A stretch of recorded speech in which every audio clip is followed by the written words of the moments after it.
Brasileira sobre carne de cavalo. Recentemente, açougues e abatedouros foram pegos comercializando a proteína.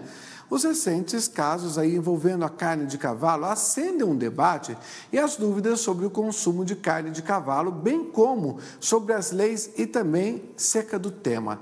É sabido aí que em alguns países do mundo é comum o consumo de carne de cavalo. Já no Brasil não existe o hábito, porém, tanto o abate quanto a venda e o consumo não são proibidos. Para falar sobre esse tema, eu vou conversar agora com Orlando Filho, que é médico veterinário.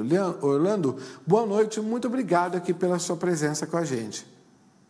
Uma boa noite a todos os telespectadores aí do canal AgroMais, e eu que agradeço aí a presença. Orlando, então, para a gente entender um pouquinho, né? Vamos aprofundar o que diz a lei brasileira aí a respeito. Na verdade, o que a gente tem hoje no Brasil é um decreto que permite, né, que essa espécie de animal, né, os equinos, ou os equídeos, melhor dizendo,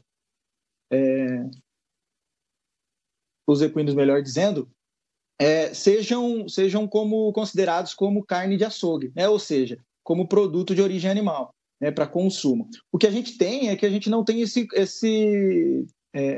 costume, né, uma questão muito cultural, de não se consumir esses animais, né? Então a gente tem essa produção, digamos assim, entre aspas, porque nenhum dos nossa tropa é produzida com esse fim, né, com essa destinação, mas os animais que acabam sendo utilizados para esse fim, eles são exportados, né? Então, para países da União Europeia, países asiáticos, a gente tem essa ida desse produto, digamos assim, né? Não é nada muito expressivo que a gente tem, né, de quantidade. A gente pensar aí que numa tropa de quase 6 milhões de equinos, pouco menos de 1% desses animais são acabam para essa finalidade, né, por toda essa questão cultural que eu comentei, e a gente tem os animais para outras funções, né, para trabalho, para esporte, para lazer e dentre outras. Aliás, é o que a gente mais gosta aqui no Brasil, né? Eu não consigo imaginar que possa se consumir esse tipo de carne, né? Porque o cavalo, ele é um símbolo aqui do agronegócio brasileiro, é um símbolo do trabalho, é um símbolo da pujança, né? É o símbolo de tudo, até mesmo da prosperidade, né? Do que quando se fala a respeito do cavalo, né? Tem até um respeito em cima de tudo isso daí. Agora, quando isso acontece, como a gente viu, por exemplo, lá no Rio Grande do Sul, né, esse tipo de situação fugindo, inclusive, da própria lei, né, do que não se pode fazer. É um desrespeito muito grande, não só mesmo com o animal, mas com relação também às próprias pessoas, ao próprio ser humano, que se não é cultural aqui do nosso país, não tem por que fazer, né? Exatamente, esse é um ponto que você tocou que é de extrema relevância. A gente saber que existe, né, a normatização disso, né, um decreto que não proíbe a comercialização, não proíbe o abate, mas desde que esteja dentro da normalidade, dentro da regularização, né? Ou seja, a gente tem o nosso órgão máximo aí acerca disso, que é o Ministério da Agricultura, né? O Serviço de Inspeção Federal, né, o CIF, que regulamenta essas questões de produto de origem animal, e também toda essa questão sanitária, de segurança alimentar, de boas práticas de bem-estar animal, que são imprescindíveis, seja de qualquer origem animal, né, seja na pecuária, na suinocultura, na ovinocultura ou na equinocultura, como a gente está discutindo aqui, esses preceitos devem ser preservados, né? Então, tudo que foge disso, né, que não tenha esses preceitos, essas diretrizes, está fadado a um risco muito grande da saúde, tanto do animal como do ser humano, né? Pensando que a gente está trabalhando aí numa discussão muito ampla hoje no nosso agronegócio sobre a saúde única, né? Sobre o respeito tanto aos animais, a nós, seres humanos, e ao meio ambiente, né? Então, um crime desse que ocorreu, né? Um abate clandestino, uma comercialização sem as devidas diretrizes, é basicamente um desrespeito mesmo para todo nosso segmento. Sem dúvida, né? Se a gente sabe que já existe um segmento, uma porcentagem específica que é só para exportação e é muito pouco, diga-se de passagem, né? Considera que até como irrelevante, porque não é cultural a gente ter que enviar esses animais aí mesmo que para o abate, né? Acredito que quem trabalha com os cavalos aqui no Brasil amam tanto, né? Esses animais que não conseguem nem se pensar nessa hipótese, né? Como uma parte de comercialização, mesmo a gente sabendo que existe, né?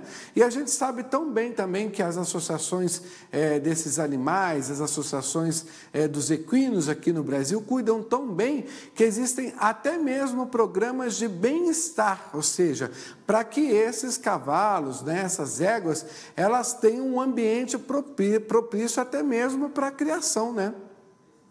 Exatamente. Inclusive, a gente falando dos vários segmentos que o cavalo está inserido, né, que os equinos estão inseridos, a gente citar aí a grande relevância da nossa pecuária de corte, né, a gente sabe que aí cerca de 80% da nossa tropa hoje é destinada a esse segmento, né, a conciliar com a pecuária e trabalhar junto com ela. Então, todos esses preceitos, esses conceitos e a ciência do bem-estar animal, que já é muito amplamente difundida e trabalhada na pecuária, vem se estendendo também para a equicultura, né? Seja no campo, né?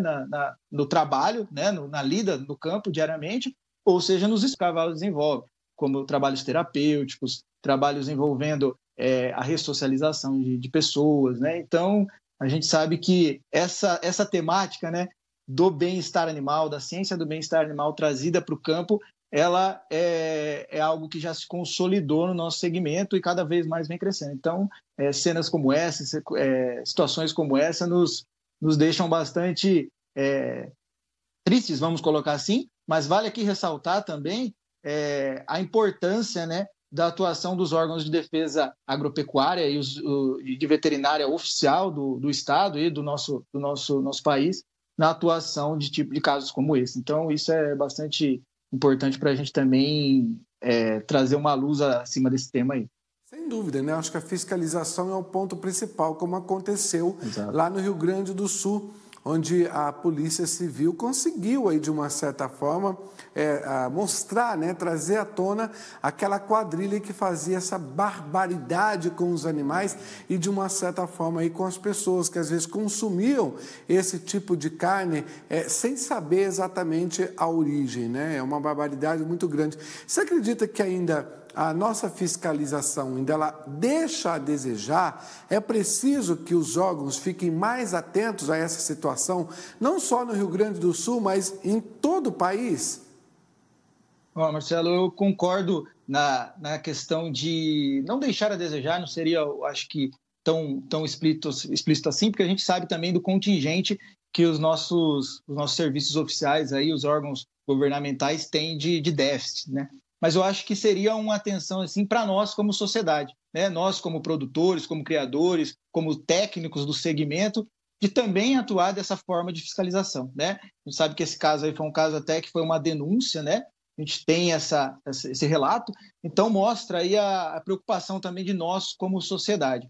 E lógico, né, se cada vez mais houver essa questão da fiscalização cada vez mais intensificada e também a conscientização, acho que caminhando de mãos dadas, aí a gente evitaria muitos problemas aí que possam acarretar nesse sentido, né? Inclusive essa questão da regulamentação, como você bem citou, né, da comercialização de uma forma a enganar, né, ludibriar o consumidor, né? Então, a gente tem aí o RISPOA, né, que é o Regulamento de Inspeção Industrial e Sanitária de Produtos de Origem Animal, que vem atuando muito forte na questão das proteínas animais no nosso país, mas cada vez mais intensificar é fundamental, né, com treinamentos, conscientização, sensibilização do nosso segmento e da sociedade como um todo, né, para que casos como esse sejam cada vez mais mitigados. Com certeza, né? E que isso não aconteça mais, até porque o nosso cavalo brasileiro é para o esporte, o nosso cavalo brasileiro é para as exposições nacionais, o nosso cavalo realmente é para ajudar no agronegócio e é para isso que a gente sabe que ele existe aqui no Brasil, né? É muito cultural, é muito forte e você sabe que hoje é o dia do criador do cavalo, né? Quem cria cavalo tem o seu próprio dia e hoje é o Dia do Criador de Cavalo. Eu aproveito então aí para parabenizar todos os criadores de cavalo do Brasil, também a você que eu tenho certeza que deve ser apaixonado aí por cavalos e que com certeza a gente possa honrá-los da maneira como deve ser aqui no nosso país, para o esporte e para a parte cultural aí das associações que fazem um trabalho magnífico aqui no nosso Brasil. Exatamente, Marcelo. Deixar meus parabéns aí na mesma sintonia que você para todos os criadores, né? Eu costumo dizer que a criação de cavalos é uma arte, né? No sentido mais puro aí da palavra, no sentido de escolher o acasalamento certo, qual raça vai ser trabalhada, esperar aquele produto ser gerado, né? Seja para o esporte, para o lazer, para as questões culturais, para o trabalho, como a gente bem comentou, para a lida no campo, né? Tudo isso é um segmento do nosso agronegócio que deve ser cada vez mais difundido e trabalhado. Sem dúvida, e cuidar bem dos nossos cavalos, bem-estar é o ponto principal. Orlando, muito obrigado pela sua entrevista tão esclarecedora aqui no nosso Agronoite. Até uma próxima oportunidade aqui com a gente. Eu que agradeço, uma boa noite a todos, estarei sempre à disposição aí do canal AgroMais. Forte abraço.